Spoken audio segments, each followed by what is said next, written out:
Hola de nuevo. Qué bueno que estás de regreso. Vamos a continuar con el mensaje que Dios tiene para ti.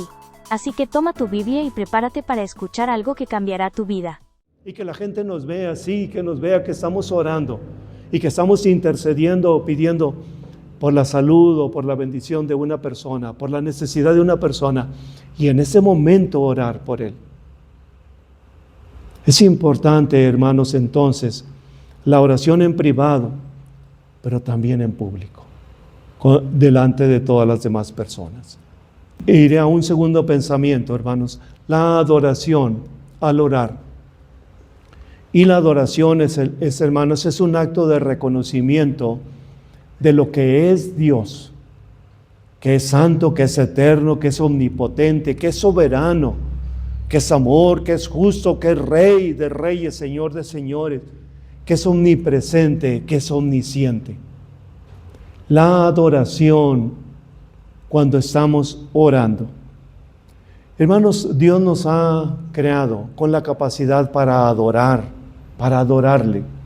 Y las personas que no conocen a Dios, entonces por eso adoran muchas otras cosas. Adoran imágenes, adoran personas, adoran tendencias, adoran su dinero y muchas otras cosas más.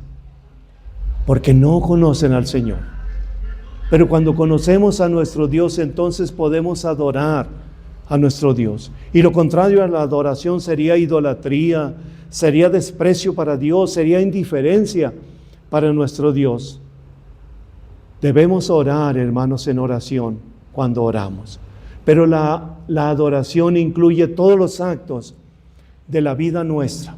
Todo lo que hacemos, todo lo que decimos, todo lo que pensamos, todas nuestras actitudes, todo lo que vemos incluso, adora a Dios o le deshonra.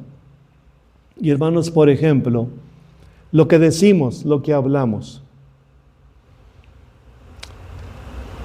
Hay un libro que dice que hay los 5 lenguajes del amor. Es decir, cómo percibimos o cómo mostramos el amor a las personas que nos rodean. Y uno de ellos es a través del lenguaje, a través de lo que decimos, de la palabra hablada. Y hermanos, en todos los ámbitos de nuestra vida, cuando hablamos con alguien a nuestro alrededor, podemos estar adorando a Dios o no. Y es tan importante lo que expresamos, hermanos, porque, por ejemplo, en el matrimonio, cuando una esposa le dice a su esposo, tú eres un inútil, a ti todo mundo te tranza, tú no sabes defender, tú eres un tonto. ¿Saben que no solamente lo está calificando así, le está diciendo en su vida y en su pensamiento y en su corazón, así eres y así te comportas? O lo mismo un hombre que le diga a su mujer, tú eres una mujer floja o mala o cualquier otro calificativo despreciativo. Ella está entendiendo en su mente y en su corazón que eso es y que así debe ser. Por eso, hermanos, las palabras que nosotros decimos, y hablando de las personas más cercanas, como es la familia, pero de todas las demás personas que nos rodean en la iglesia y fuera de la iglesia, nuestras palabras deben ser siempre sazonadas con lo mejor. En cambio, en el matrimonio, cuando una mujer le reconoce a su esposo lo que hace, y el esposo reconoce a su mujer lo que ella hace, entonces fortalece su vida, su pensamiento, su corazón, para ser así en la forma positiva. Por eso, hermanos, cuando hablamos podemos bendecir o hacer mal. Nuestro pensamiento, y el pensamiento generalmente es algo que antecede a lo que vamos a decir. A veces es un pensamiento recurrente o un pensamiento que hemos tenido por varios tiempo y que en un momento lo expresamos. O a veces es un pensamiento que rápido pasa por nuestra mente y inmediatamente lo decimos en forma explosiva o en forma, se me fue la palabra, ¿cómo se dice? Impulsiva. Y a veces esa forma impulsiva de pensamiento y que expresamos también daña Por eso el Señor, en Filipenses 4, dijo el Señor, todo lo honesto, todo lo verdadero, todo lo justo, todo lo puro, todo lo amable, todo lo que es de buen nombre, eso llenen su pensamiento, porque eso van a hablar, eso hablamos. Por eso el Señor quiere que nuestro pensamiento esté ahí, honrándole, adorándole. Amados hermanos, todo lo que hacemos debe honrar y adorar a nuestro Dios, incluso lo que vemos. El Señor Jesús, hablando con sus discípulos en Mateo,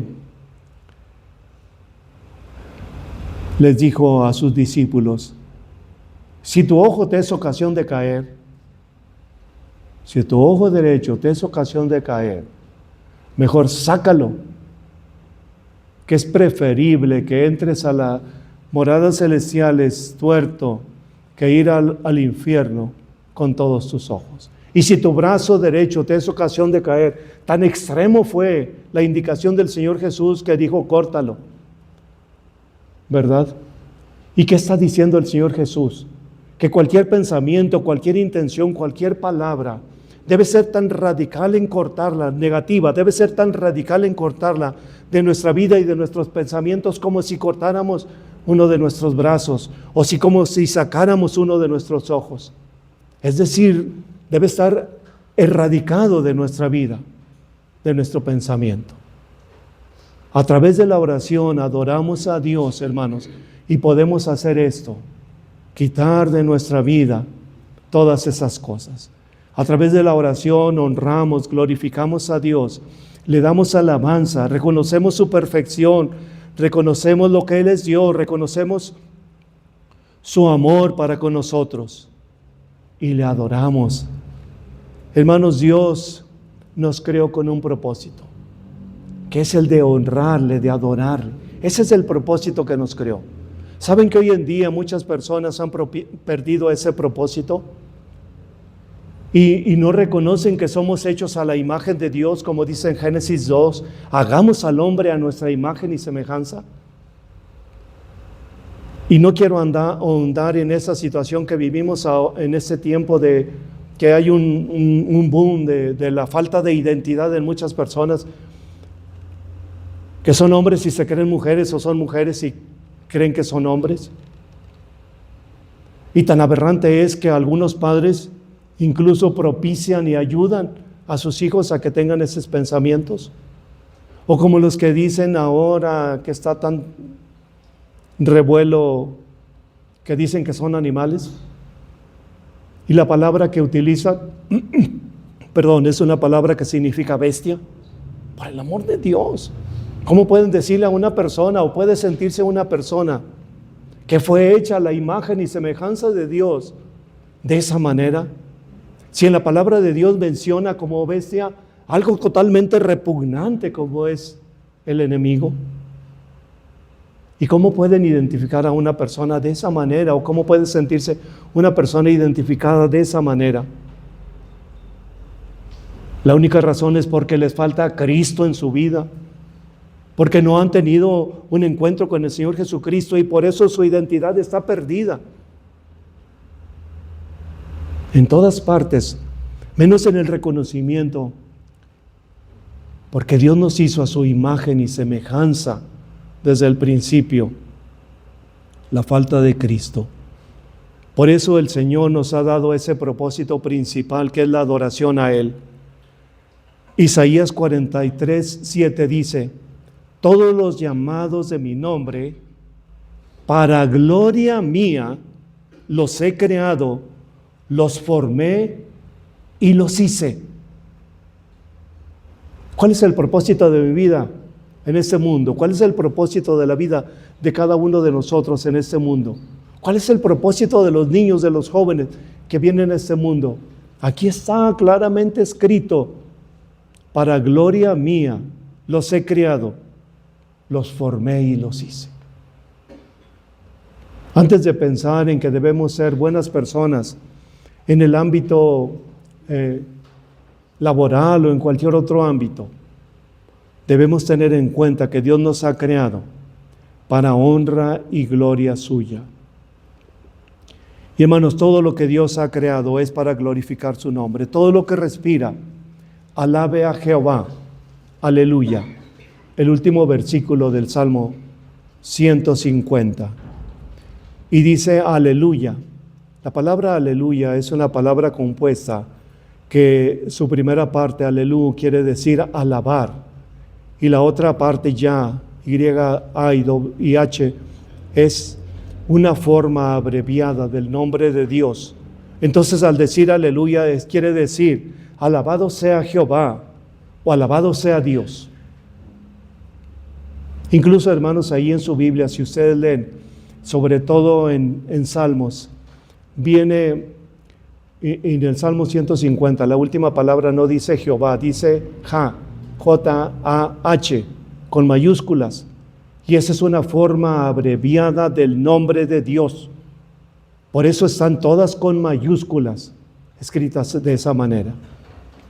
Entonces, hermanos, Dios nos ha creado para alabar a nuestro Dios, para glorificar su nombre. Todo lo que respira, alabe a Jehová. Dios nos ha creado con ese propósito supremo de alabar y de glorificar el nombre de nuestro Dios. Y la oración es una forma en que podemos hacerlo. Incluso cuando pedimos algo a nuestro Dios, podemos decirle: Señor, yo te pido esto, quiero esto, pero que tu nombre sea glorificado en ello. Que si tú me concedes eso que te estoy pidiendo, sea para glorificar tu nombre. Y que si no me concedes eso que te estoy pidiendo, sea para glorificar tu nombre. Cuando inicia la oración modelo, dice: Padre nuestro que estás en los cielos, santificado sea tu nombre. Significa reverenciado, sea reverenciado como santo. Es una petición que hacemos cuando oramos, de reconocer el nombre de Dios. Hermanos, la palabra de Dios nos enseña que debemos orar en todo tiempo. Nuestro Señor Jesucristo, cuando habló con sus discípulos diciéndoles sobre su muerte y su sacrificio, decía de la siguiente manera en Juan capítulo número 12: Ahora está turbada mi alma. ¿Qué diré? Padre, sálvame de esta hora. Mas para esto ha llegado esta hora, para glorificar tu nombre. Lo he glorificado y lo glorificaré otra vez. Y el Señor está pasando una situación de angustia. Hace ya muchos años, hermanos, yo conocí el testimonio de una jovencita que creía en el Señor. Y ella tuvo cáncer desde muy joven, empezó con problemas de cáncer. Y el tipo de cáncer que ella tenía era un cáncer muy doloroso. Le estuvieron poniendo cada vez analgésicos más fuertes y morfina y no sé qué tantas más analgésicos le ponían. Y apenas le pasaba el efecto, que ya conforme avanzaba su enfermedad, le duraba muy poco el efecto y pronto estaba en un grito de dolor. ¿Y saben lo que hacía ella en esas circunstancias?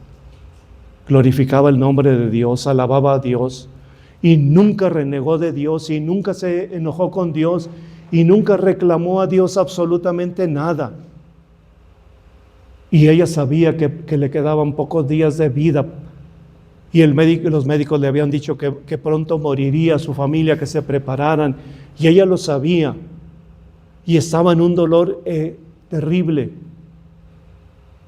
Y lo que hacía era glorificar el nombre de Dios. Y decía ella textualmente: si en este dolor tu nombre es glorificado, Señor, glorifícate,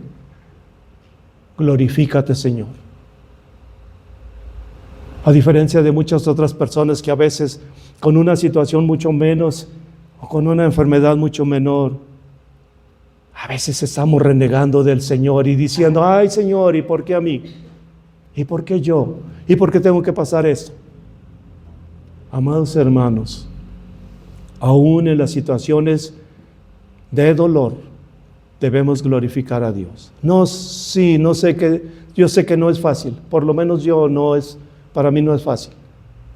Pero aquí tenemos el ejemplo de nuestro Señor Jesucristo, que en todo glorificó al Padre. Así hagámoslo, hermanos. Y tendré un último pensamiento, hermanos. Seré muy breve en este pensamiento. De pedir perdón y perdonar cuando nos ofenden. Son dos caras de la misma moneda. El pedir perdón y el perdonar. Y hermanos, el Señor mencionó ahí en la oración modelo un aspecto principal en la oración, que es precisamente el reconocimiento de nuestro pecado cuando dice, perdónanos nuestros pecados. Porque el Señor sabe que vivimos en un cuerpo proclive o frágil para el pecado. Porque vivimos en un mundo lleno de tentaciones que invitan a nuestra vida a pecar. Porque tenemos un enemigo que ataca nuestra vida constantemente con situaciones de tentación para hacernos pecar. Por eso es importante que nosotros, cuando nos acercamos a Dios en oración, reconozcamos que somos pecadores y que pecamos.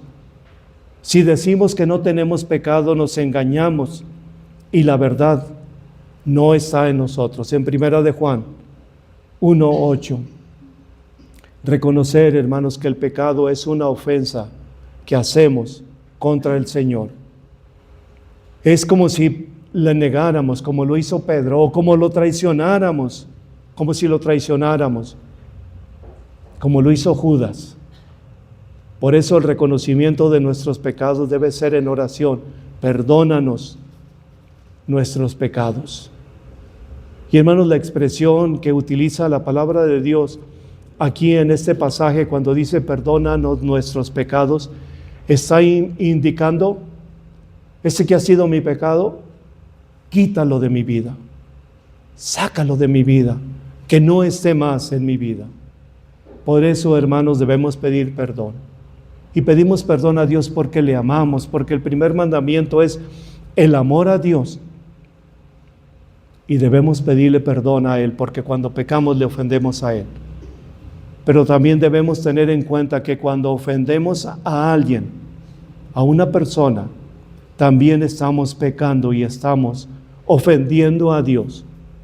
Y entonces no solamente debemos pedir perdón a Dios, sino debemos pedir perdón a quien hemos ofendido. Qué fácil a veces es ofender, hermanos. Qué fácil a veces es calificar. Qué fácil a veces es decir cosas contra alguien. Pero así de fácil debe ser entonces reconocer que hemos ofendido y que necesitamos pedir perdón a quienes hayamos ofendido. En primer lugar a Dios y también a las personas que nos rodeen. Sí, yo sé que hay personas que no reconocen nunca haber ofendido. Bueno, dice la palabra de Dios que debemos reconocer que somos pecadores. Y otra vez el ejemplo de nuestro Señor Jesucristo. En Lucas 23, estando en la cruz, el Señor Jesús dijo, Padre, perdónalos, porque no saben lo que hacen. Estaba orando, estaba intercediendo por los que lo estaban matando, lo estaban crucificando, porque Él ya lo había perdonado y decía, Padre, perdónalos. Pero Esteban también lo hizo en Hechos capítulo 7, cuando le estaban matando. Dijo, Padre, no les tomes en cuenta este pecado, perdónales. Hermanos, si Cristo ha perdonado nuestros pecados, debemos nosotros también perdonar si alguien nos ha ofendido. Extraños o en lo familiar, en lo matrimonial, debemos perdonar. Perdonar, hermanos, es no guardar rencor. no guardar enojo, no guardar el deseo de venganza. Eso es cuando ya perdonamos. No es precisamente olvidar, porque a lo mejor no vamos a olvidar algunas situaciones, pero cuando ya no tenemos ese enojo, ese rencor, cuando no queremos que le vaya mal a esa persona, es cuando hemos perdonado. Y el perdón, hermanos, se ha dicho que es una forma de liberarnos de una carga, de un peso que traemos cuando no perdonamos a alguien. Pero sobre todo es un acto de adoración a Dios, porque estamos cumpliendo lo que el Señor dijo en su palabra, perdonando a las personas si nos han ofendido o que nos han ofendido. Cuando estéis orando, perdonad si tenéis algo contra alguno, para que también vuestro Padre que está en los cielos os perdone vuestras ofensas, porque si no perdonáis a los hombres sus ofensas, tampoco vuestro Padre os perdonará vuestras ofensas. En Marcos capítulo 11. Soportando unos a otros y perdonándoos unos a otros. Si alguno tuviera queja contra otro, de la manera que Cristo os perdonó, así también hacedlo vosotros. Colosenses 3:13. Y cuando dice soportando unos a otros, no está diciendo, ay, tengo que aguantar a esta persona. No es eso. No es ese el soporte, no es eso a lo que se refiere la palabra de Dios. Se refiere a que cuando una mesa está quebrada y se le quiebra una pata, está cayendo, pero cuando le ponemos un soporte, entonces soportamos para que esa mesa no se caiga. Cuando un hermano está cayendo, o está caído, o está flaqueando, nosotros debemos ayudar a soportarlo, a decir, a sostenerlo, a ayudarlo a que se levante. Soportando unos a otros y perdonando unos a otros, de la manera que Cristo os perdonó. Hermanos, las dos caras de la misma moneda, el pedir perdón, pero también el perdonar. El saber, el aprender, el tener la humildad para pedir perdón, pero también tener la humildad para perdonar. Termino con este versículo: ninguno pague mal por mal, seguid siempre lo bueno para con todos. Y luego dice, estad siempre gozosos. En 1 Tesalonicenses 5.